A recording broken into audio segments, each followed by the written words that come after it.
కడుపులో ఉబ్బరంగా ఉండడము, మోషన్ సాఫ్ లేకపోవడము, అజీర్ణం, మాటి కడుపు నొప్పి, నెలసరి మెన్సెస్లో మార్పులు, ఇవన్నీ ఒవేరియన్ అండాశయపు క్యాన్సర్ లక్షణాలు. ఇలాంటి లక్షణాలు ఉన్నవాళ్ళు ట్రాన్స్వెజనల్ అల్ట్రాసౌండ్ స్కానింగ్, CA-125 అనే రక్త పరీక్ష చేసుకుంటే అండాశయపు క్యాన్సర్ని తొందరగా డిటెక్ట్ చేయొచ్చు.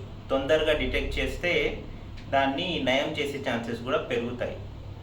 ఓవేరియన్ క్యాన్సర్ రిస్క్ ఎవరిలో ఎక్కువగా ఉంటుంది?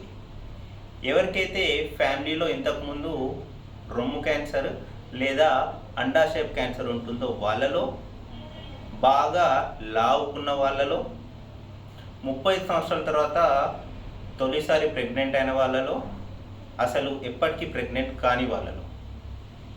అండాశయపు క్యాన్సర్ డిటెక్ట్ అయిన తర్వాత ఉండే treatments surgery, chemotherapy, immunotherapy, targeted therapy, అప్పుడప్పుడు తరచుగా రేడియోథెరపీ కూడా చేస్తుంటారు. అండాశయపు క్యాన్సర్ లక్షణాలు చాలా నాన్ స్పెసిఫిక్గా ఉంటాయి.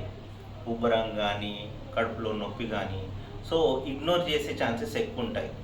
అలాంటి లక్షణాలని ఇగ్నోర్ చేయకుండా తొందరగా టెస్ట్ చేయించుకుంటే ఎర్లీ డిటెక్షన్ ద్వారా మనం దీన్ని పూర్తిగా నయం చేసుకోవచ్చు.